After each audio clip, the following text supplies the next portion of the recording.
Sa pinakasentro ng Biblia, makikita ang katotohanan ito. Ang Diyos ay pag-ibig.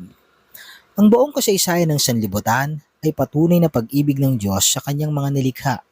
Ang pag-ibig na ito ay walang hanggan, walang kondisyon, at ganap na dalisay. Ngunit kasabay ng kanyang pag-ibig ay ang kanyang katarungan.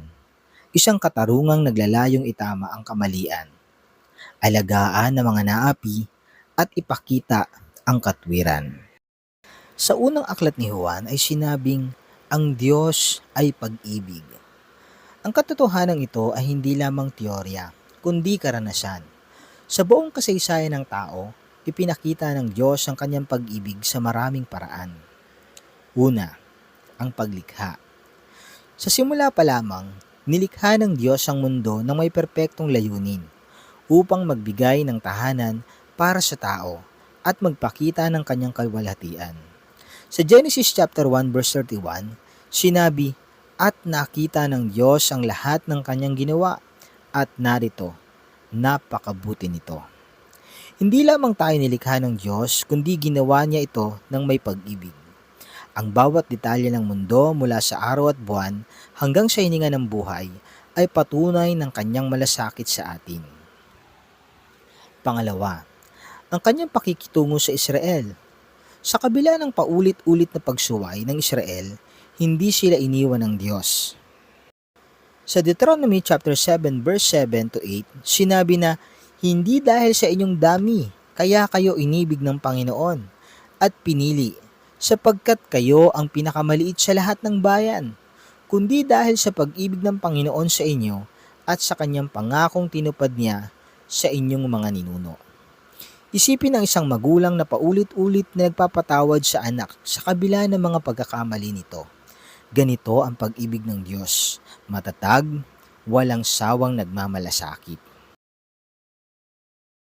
Sapagkat gayon na lamang ang pag-ibig ng Diyos sa sanlibutan, kaya't ibinigay niya ang kanyang bugtong na anak upang ang sino mang sumampalataya sa kanya ay hindi mapahamak, kundi magkaroon ng buhay na walang hanggan.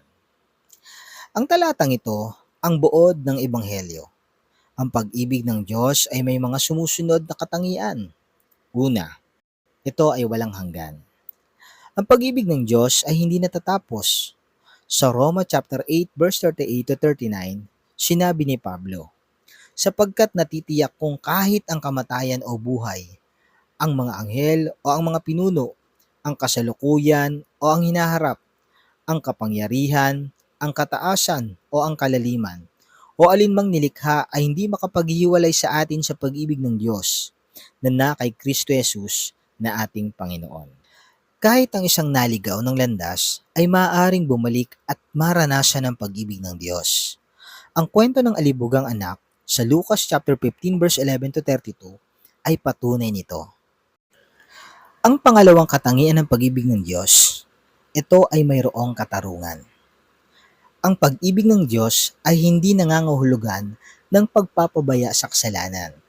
Sa aklat ng Deuteronomy, chapter 32 verse 4, sinabi na, si Yahweh ang iyong batong tanggulan. Mga gawa niya ay walang kapintasan. Mga pasya niya ay pawang makatarungan. Siya ay Diyos na tapat at makatwiran. Ang pag-ibig ng Diyos ay nagtatama ng mali at gumagabay sa katwiran, sapagkat tunay na nagmamalasakit siya. Ang kanyang pag-ibig ay hindi lamang nagbibigay ng aliw, kundi nagtuturo rin ng leksyon. Jerusalem, Jerusalem, ikaw na pumapatay sa mga propeta at bumabato sa mga sinugo sa iyo. Ilang ulit kong inibig na tipunin ang iyong mga anak na gaya ng pagtipon ng inahing manok sa kanyang mga sisiw sa ilalim ng kanyang mga pakpak. Ngunit ayaw mo. Ang panaghoy ni Jesus ay nagpapakita ng damdamin ng Diyos sa mga tumalikod sa Kanya. Isipin ng isang magulang na may anak na sumuway at nagdusa dahil sa maling desisyon. Sa kabila ng sakit, patuloy pa rin siyang nagmamahal at nananabik sa pagbabalik ng anak. Ganito rin ang Diyos sa atin.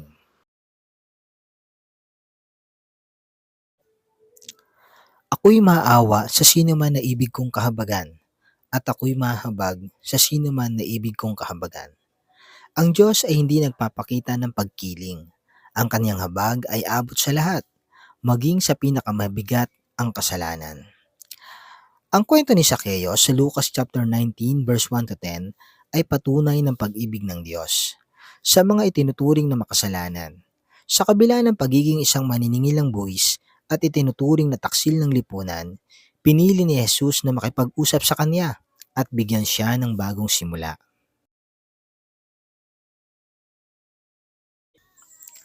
Pagagalingin ko ang kanilang pagsuway, iibigin ko sila ng kusa, sapagkat ang aking galit ay napawi na. Ang salitang kusa ay nagpapakita na ang Diyos ay nagmamahal hindi dahil sa ating kabutihan, kundi dahil sa kanyang likas na kabutihan. Ang propetang si Hoseas ay inutusan ng Diyos na pakasalan ng isang babaeng mapangalunya upang ipakita ang walang hanggang katapatan ng Diyos sa Israel. Kahit na paulit-ulit na nagkakasala ang Israel, patuloy silang minahal ng Diyos at binigyan ng pagkakataong magbalik loob. Ang pag-ibig at katarungan ng Diyos ay magkasama.